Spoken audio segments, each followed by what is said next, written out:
All right, well, I'm back. We continue live right here, Pittsburgh CW. Bob Pompiani tonight, joined by Paul Zeiss of the Pittsburgh Post-Gazette, 93.7 The Fan, and you at 412-575-2600. We got a lot of people on the line. Let's get right to them. In Monroeville, Bob is on the line. Hey, Bob.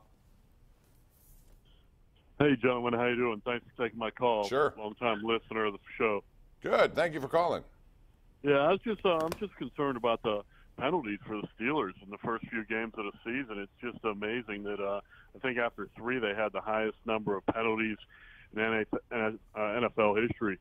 It's just with some of the veteran leadership on the team, Ben and Hayward, they just might need to take these guys, hit them with the hind, and say, step up and play some ball. Well, thanks for the call, man. Appreciate it, and hope you call again. Paul, I think, the one thing I will say is it's early in the season, and there are a lot of teams right now not doing what I would have expected them to do, but we've seen teams that start fast, fall in the middle of the season toward the end. We've also seen the reverse of that. New England was one of those teams early on, but the last couple of weeks they got it together now. Yeah, and they're going to get it together. They're a good team. The penalties to me, I think, are even more troublesome than the actual penalties. They seem to come at horrible times, don't they? They seem to take away, big plays and whatnot. As an aside, Pitt has the same problem. Last week against Central Florida, Pitt had 2 interceptions wiped out by roughing the passer penalties. They had a couple of big plays by holding penalties. I think they had a chop block in there. I mean, you got to be more disciplined than that because it's hard to overcome that field position you're giving up. The Steelers give up 130 yards in penalties every year, I mean, it's every week. That's hard to overcome that. It is. And, we saw Pitt. They had a big play nullified with a roughing the passer, which I'm not so sure was a roughing the passer, but that's another story for another day. Let's go to Al in the West End. What's up, Al? How are you? Bob, always a pleasure talking to you. You too, thanks. Hey, Paul, I've been watching the baseball playoffs, and they've been exciting. I've been watching the Rockies' second year in the playoffs. The Brewers are about to go to the NLCS. You've been looking at Oakland A's, the lowest payroll in baseball. You got Colwyn, Morton going in the Dodgers, McCutchen, and Walker in the Yankees. I am so disgusted because of what's going on with the Pirates. And with them being over 500, we both know Coonley and Nutting are not going to do nothing. Stop discussing the salary cap because with big market teams seeing the Pirates pocket $60 million, the big league markers or owners are going to say, we're not going to give you salary cap because you're not spending money in the team. We need to do something, whether it's the fan base, Major League Baseball, either to force Nutting to sell the team or boycott. Wow. Paul, what are your thoughts here? We need to do something. This is embarrassing. Thanks, Paul. I appreciate it. I don't know if any of that stuff is going to work. I mean, bottom line, with Nutting, he makes a lot of money on the baseball team, Bob. So why would he sell it? It's a cash cow. It's not going to be sold. It's not going to be sold. And here's the thing, though. There was a lot of attendance issues this year. And if they get off to a slow start next year and maybe have attendance issues for 2 years in a row, they might think about it. But to his point, they've got 80, what did they have, 81, 82 wins this year, whatever it was? 70. Whatever it was. It was 161 games, so one less. So 82, 79, something 82, 79, whatever it was. You would think that they would say, okay, we add a bat and maybe a glove here. They should be thinking that. Now all of a sudden, maybe we get those 8 games or 9 games back that we need to get to 89 or 90 wins. But that's not how they think. But they have to think that. And I'll tell you why I think they may do it this year, because at the trade deadline, they felt that attendance drop off, and they made a deal that they felt uncomfortable doing. So I think in this offseason, they're going to feel the same way. Did you hear what Frank Coonley said? No.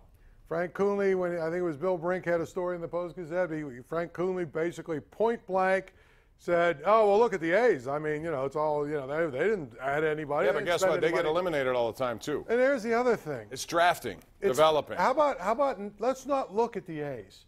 How about looking at the team that you're trying to catch? Milwaukee. The team that won your division, Milwaukee, who's also a small market, and they went out and got Lorenzo Cain and Christian Yelich in the offseason, right? And who was the reliever they got? They went out and added 3 players to a team that won 86 games last year. That's what they could have easily said, well, we won 86 games. We were a rebuilding team. You should be happy.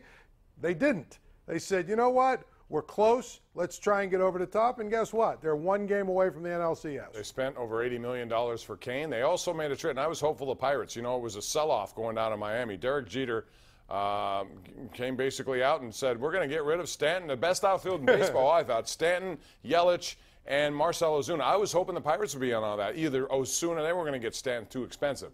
But Yelich and you had to give up something. You could argue what they gave up for Chris Archer. They could have given that to Christian Yelich, and that was a better deal than what they had to give up in Milwaukee. And correct me if I'm wrong, but isn't Moustakas?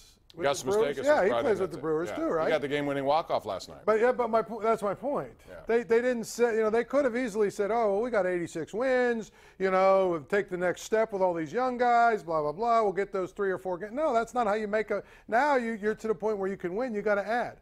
Should have done it before. Let's go to Tom and Jeanette. Hey, Tom, what's up?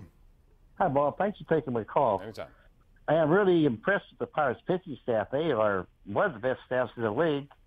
And the Pirates made a good move by getting rid of their hitting coach. They went one step far enough. They shouldn't get Hurdle. He's a born loser. Wow. He knows how to lose. First of all, he was part of the winning that took place after all those years. I think you got to give him that. And listen, it's all about what you have to work with as well. And I think the drafting and developing has to get better. If you're a team like them and you're not going to spend crazy money, then you need to make sure that those. How many times? Look at the Pirate staff right now, the roster, Paul. What position players have been drafted, developed by them? And I think that's a problem. You look around the league, even the teams that have a lot of money, the Yankees do it better than they do. Yeah, and I think the other thing about it is, people were talking about the hitting coach. I thought Bob Walk said it the best. It's amazing how much better hitting coaches seem to be when they've got better players to work with, or guys with more talent. And that's my point about the Pirates this year. They insisted that their emphasis on launch angles was going to lead them to great heights and home runs. Well, guess what? They were one of the worst home run hitting teams in the league.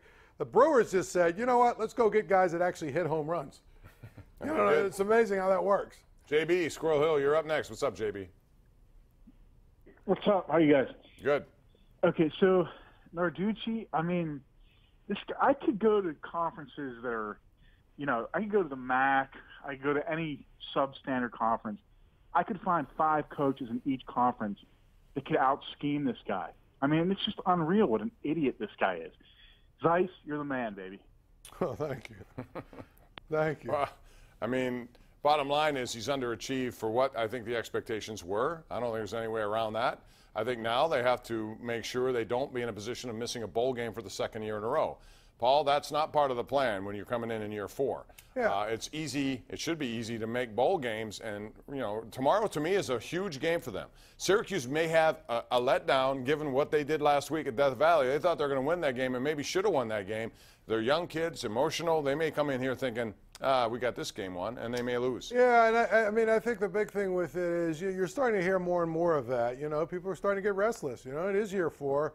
You got to be a little bit more patient. I know that people don't want to hear that. Just you got a young quarterback who has to figure it out. And I think the one thing that's probably going forward that might be a little bit of a trouble spot is offensive line. Have they recruited enough good offensive linemen? That's a legitimate question because the two best guys again this year are seniors, and after that, so that's a legitimate concern. But to me, you just kind of got to see how the season plays out. It's a big game tomorrow. Syracuse comes in here, a much better team under Dino Babers. We'll see how it goes. That's an early kickoff tomorrow. We're going to take a break, come back with more of your calls. It's 412-575-2600 right here live, Pittsburgh CW.